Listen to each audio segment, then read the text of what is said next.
What's going on, guys? Welcome to Everything Always. My name's Michael Roman, aka Allfires. Now, admittedly, it feels a little silly to be talking about the Mutant Saga Phase 7 and beyond in the MCU when we have two Avengers films between now and then. But hey, it's Marvel Studios themselves that put the X-Men reboot into pre-production in late 2023, and for the last year, we've known that Michael Leslie, the guy who wrote the last Hunger Games installment, has been penning the script. Well, today we have an enormous update coming from a trusted industry insider source on exactly who the villain is going to be for the X-Men reboot film, and this according to the last version of the script. We're breaking it all down, where it came from, who they said. We're also going to throw in some other details that have broken about the X-Men film in the last couple of months. But first, if you could grab the subscribe button. Guys, we do daily Marvel content at the channel. That's all we do. Thanks to everyone who's been subscribing and joining the community lately. And if you haven't already, I would just kindly invite you to do so. It's the #1 thing you can do to support us here at the channel, plus it enters you for the giveaways. And in fact, we're going to do another round of the Thunderbolts ticket giveaways for the movie releasing this week. So go ahead and make sure you're a subscriber, then drop a comment down below and let me know who your favorite X-Men villain is, and we'll announce a brand new winner for tickets in tomorrow's video. Okay, so this latest update comes from none other than industry insider Daniel Rickman. You guys can follow him over on Twitter at RPK News, and if you're not familiar with him and his work, he's probably the most ubiquitous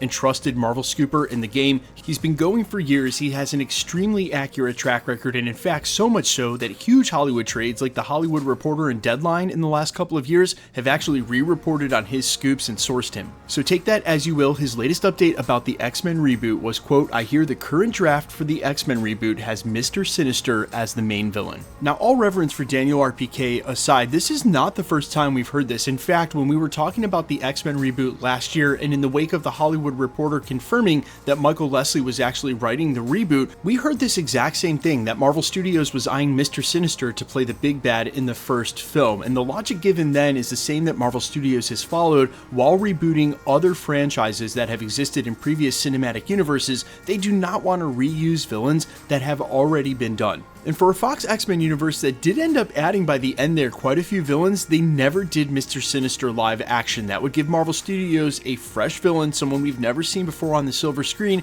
and a way to kick off the X-Men reboot and make it different right off the bat. Add on top of that Mr. Sinister has been at the center of some crazy X-Men sagas, including what we just saw on X-Men 97, and if they got a powerhouse of an actor to play him, you could imagine he wouldn't be a one-off villain, rather sticking around in the Mutant Saga for future films and crossovers to come.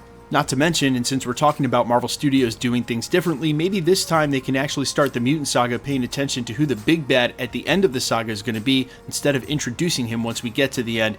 Here's looking at you, Marvel. Now, as I mentioned during the prologue, there has been some other X-Men reboot news that has broken in the last couple of months, but really small stuff that maybe didn't warrant its own video. But what we've been hearing is that the X-Men reboot will actually shoot next year in 2026, or at least is reportedly going to go to filming and pre-production at the same time that they're filming and doing Avengers Secret Wars. And if you rewind the clock to previous scoops, it's already been reported that the Russos actually signed a mega deal for the future with Marvel Studios where they would quote-unquote oversee the Mutant Saga, but that report stopped short of saying they were directing the film. And of course, obviously, if they are shooting X-Men's reboot next year, it won't be the Russos directing. They will already have their hands full with Avengers Secret Wars. Now, the other piece of news we got as it relates to the director was Daniel RPK about a month or so ago saying that a director announcement for the X-Men was imminent, and that seemed to be the case because a separate industry insider in Jeff Snyder from the Hot Mic podcast and his own editorial, The Insnider, again the guy who broke that Robert Downey Jr. was coming back as Dr. Doom 2 months before Marvel confirmed it,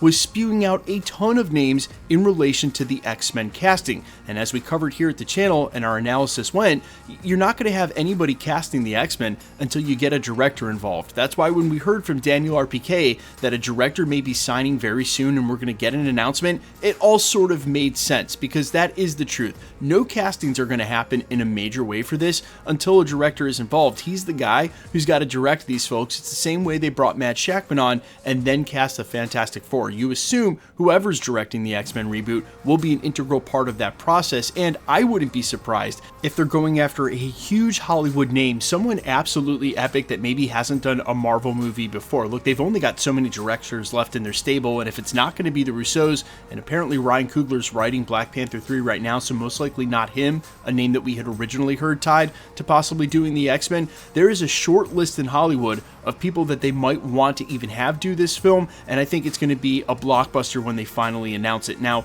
that all paints a picture of a movie that would be released in 2027 or May of 2028 after Avengers Secret Wars has come out. And you have to imagine, from Marvel Studios' point of view, they look back at Avengers Infinity War and Avengers Endgame, and then the lull that followed. They do not want to repeat that. So having the X-Men reboot ready to go to kick off the Mutant Saga almost immediately after Avengers Secret Wars is done is going to be their MO. They don't want people to think that the MCU is over. They definitely don't want to repeat the chasm that was the beginning of Phase 4, pandemic or not, without them trying to at least remind people, hey, we have a huge future ahead. The Mutant Saga is just starting. We have a brand new X-Men team. There'll be a Fantastic Four 2, maybe a Thor 5, Black Panther 3, so many films coming. Now, will this announcement be this summer at San Diego Comic-Con? Surely not. It's going to be all Avengers Doomsday all day long, but where this probably will come out is the Hollywood trades. It will be just too big of a deal whenever they do sign a director to do the X-Men film, unless they can absolutely keep it in a very small circle. Either the Hollywood Reporter or Deadline, one of these trades is going to get to that news, and so if there is an imminent announcement coming, that's where we're going to hear it first. But you guys let me know all your thoughts down below on any and all of this. How do you like Mr. Sinister as the first villain for the X-Men? And if you had to pick a villain that hasn't been done already to kick off that first X-Men movie, who would you pick? I'm all ears as always. And again, if you want to win the tickets for the Thunderbolts, we'll do a couple of those giveaways this week. Just leave your favorite X-Men villain down in the comments. Let's get into the giveaway stuff though before I let you go. All right, guys, we're still giving away PS5s. The next giveaway is this Friday for Thunderbolts release. And like I just said, we're going to do some ticket giveaways this week as well. If you want to be entered to win, all the same rules will always apply for giveaways here at the channel. You got to be a subscriber, so sub. Then leave a comment down below, and because it's truly random, the more videos you comment on, the better chance you have of winning. Please remember to be safe and vigilant on my channel, really any channel or platform that does giveaways. Anybody can grab a content creator's photo and claim to be them, and it's all just a ruse to try to spam the comments and get people who are gullible enough to try to pay for shipping for a giveaway that doesn't exist. Please, if you should get any spam like this on my channel or any other channel, you can tell the content creator if you want, but trust me, they already know. They already know and are trying to deal with it. The fastest way to take care of it is to just report it directly to YouTube. They delete those accounts almost immediately, and you're really doing everyone on the platform a service. Best way to keep up with the content has always been to hit the notification bell with all notifications turned on. And as always, if you like today's video, I'd appreciate it if you'd hit the like button. My name's Michael Roman. You can find me in a couple of places, Instagram and Twitter at IamFires. You can also find me on Spotify, YouTube, Amazon, Apple, iTunes, under the name AllFires. And while I would sincerely appreciate you checking my music out, thanks for checking this channel out. Stick around. We'll be posting again real soon.